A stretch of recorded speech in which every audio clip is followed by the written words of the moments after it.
Hey there, my name is Caroline. I am a senior here at Sam Houston State University, and I will be graduating in the fall with my bachelor's degree in healthcare administration.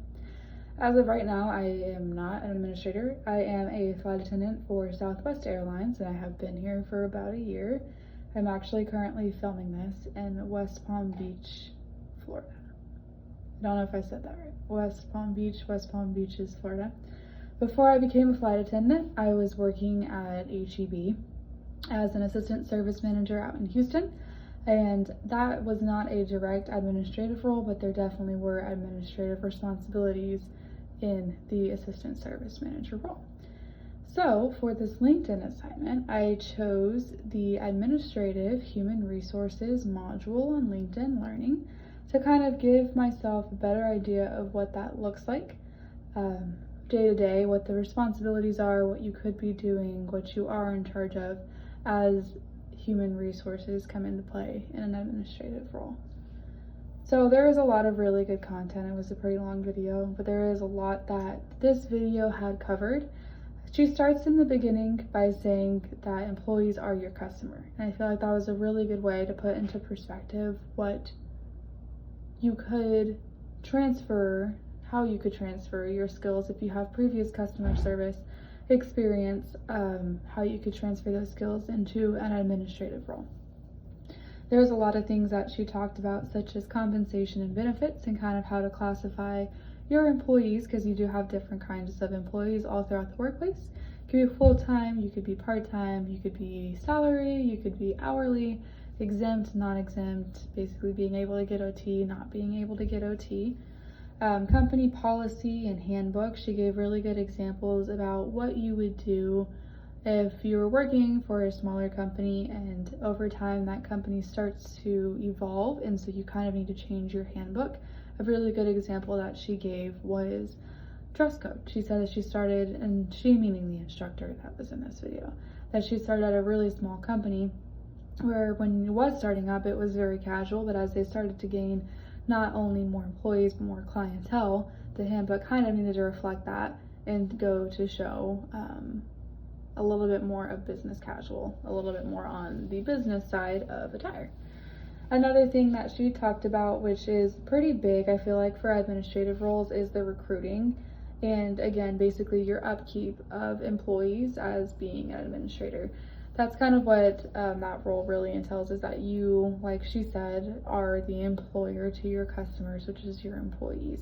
It's kind of making sure that you know the insides and outs of those handbooks and those policies, so that when you are brought to with different employees or maybe different employee issues, you know how to go about handling them, that you're not showing favoritism, but that you're proceeding in the right way based on each employee in a way that's fair but also kind of personalized to them.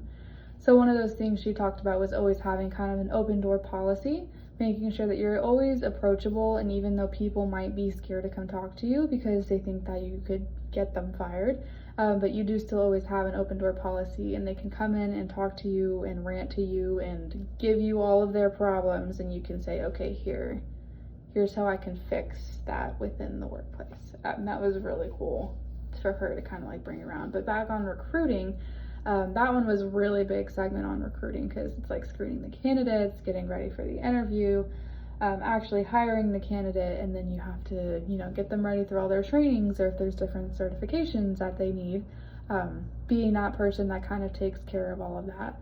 Later on down the road, if the employees have been there for a while, performance evaluations, maybe dependent on things of how much they were on time, if maybe they're in a clerical role, how much money they lost, how basically their overall performance affected you, meaning the company, and how it affected them as well. Something else that she talked about was grievances, which I feel like can definitely be a difficult, touchy subject. Grievances meaning when there's issues from employee to employee, employee to employer, employee to customer, different kind of grievances and issues, and how to effectively talk about them. Because I feel like it's really easy to be like, okay, like, yeah, it was your fault, like, you did it, people are saying it. That's definitely not really how you can do it as an administrator and as someone who is a part of a human resources team or part of that human resources management. But definitely having the skill enough to say, okay, based on this evidence here. Here's how you responded. Do you want to talk about that? And kind of get your employees back on track, which I feel like can definitely be hard, especially as you come to like people and like your employees. It can be hard when you have to kind of like get back into the flip side of sticking to that human resources role. Overall, it seems like a role, human resources and the administrative side of it, that can be really rewarding because you are there to help people and people want someone who's going to help them and who they know and can trust within the workplace to help them solve their grievances, or if they have a problem with how they're being compensated, or if they think they're working a certain amount of hours so they should be full-time versus part-time. There's just a lot of information that went into the different levels of responsibilities for a healthcare administrator.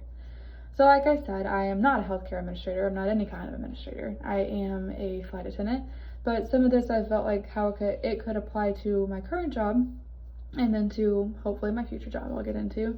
But with my airline, we have a union, as well as different base managers and different people who are in charge of their customers, which are us, the employees. So it's kind of interesting to see how HR could play a role in that.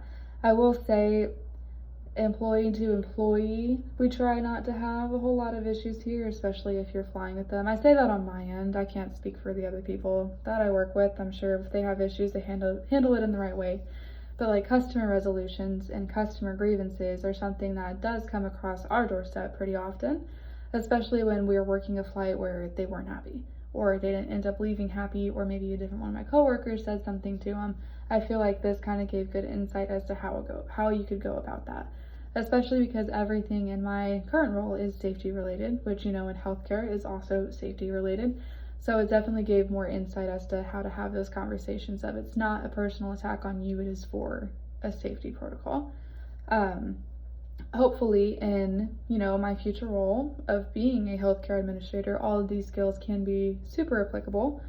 You know, knowing the company that I'm working for well enough to know their roles and their ideals and what they want their business to look like and the kind of expectations and standards they have of their employees, kind of knowing that handbook enough, knowing those policies enough to just make sure that everyone's on the same page about the operation of the business. So yeah, that is what I learned in administrative human resources.